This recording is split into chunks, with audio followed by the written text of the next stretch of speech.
let's bring in the News 5 reporter who's covering there, si Camille Samonte. I think Camille covered the impeachment petition filed by VP Sara.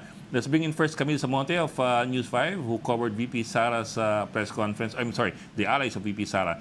Camille Samonte, come in.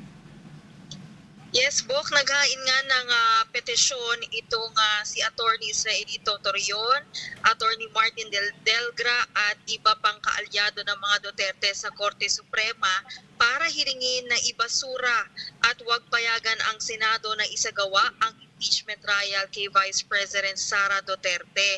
Mga respondents sa petisyon, sina Senate President Jesus Cordero at House Speaker Martin Romualdez. Sa kanilang petisyon, hiniling ng grupo na maglabas ang SC ng Temporary Restraining Order at writ of preliminary injunction at obligahin ang Senado na huwag isagawa ang impeachment trial sa bise.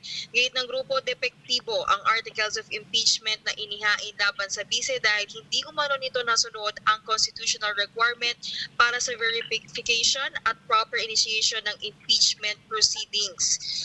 Pinalawanag din ni Torion na may nauna ng 3 impeachment complaint na inihain sa Kamara pero hindi raw agad ito tinugunan ng mga mambabatas sa loob ng 10 araw.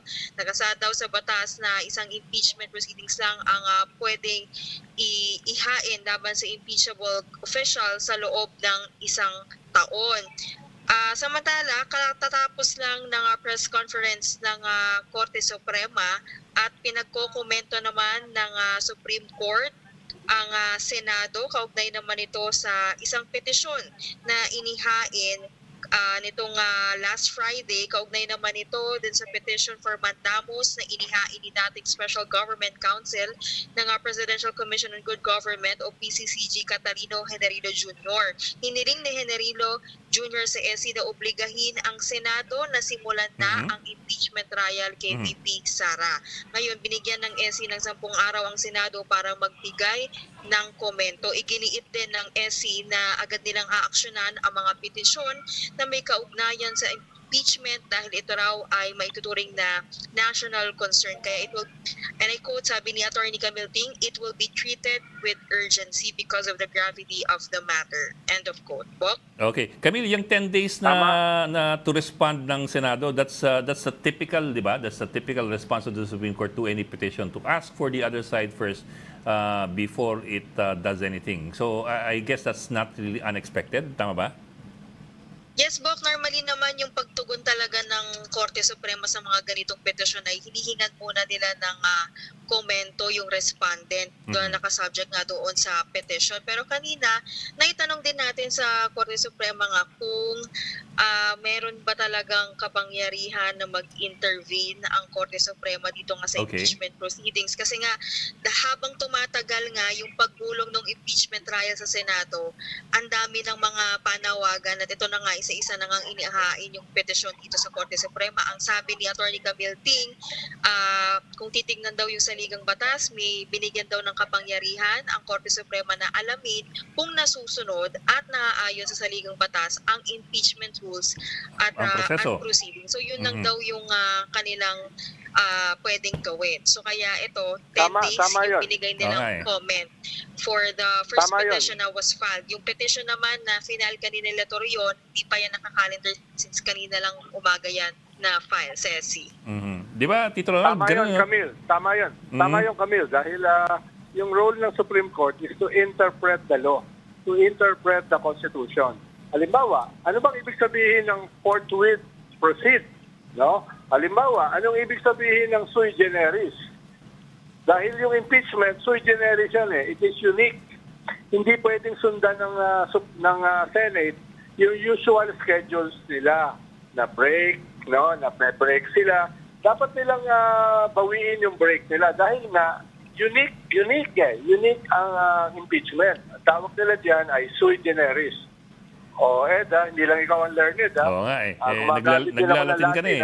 Magamit din ako ng Latin. Baka akala mo, ikaw lang, ha? Pero Tito Ronald, to Camille's point kanina, the Supreme Court may look into procedural issues as far as the impeachment process is concerned kasi they have to follow pa rin kahit pa paano the Constitution as far as that is concerned. Pero I think when it comes to the actual vote already, when the senator judges cast their vote, then that is not appealable to any other institution, not even the Supreme Court, kasi that's already a vote cast by, that's already a power given by... Hindi pwedeng makialam ang ano, di ba? Pwede bang makialam ang Supreme Court? I think on procedural aspects, pwede. For example... Once the impeachment process gets moving, I don't think it can step in eh.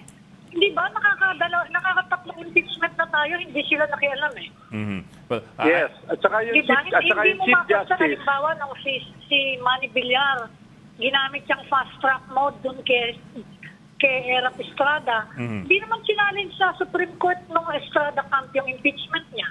The same with Tama. Mercedes Gutierrez.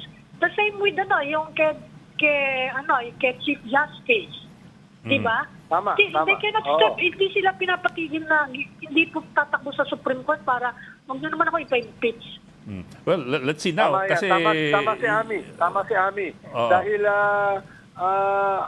lalo na kung wala naman nagsasampa. Ngayon kasi ngayon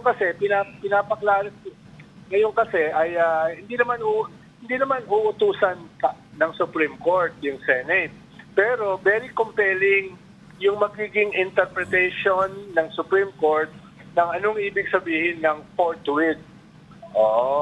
So, yung commandment ng Constitution ay pwedeng i-affirm ng Supreme Court at duda ako kung kontra ron ang Senado. No? Dahil yan yung highest court eh. It's not directly intervention, pero that is a very compelling pressure. Pero mukhang, I think everybody's testing the waters kasi this is without precedent eh.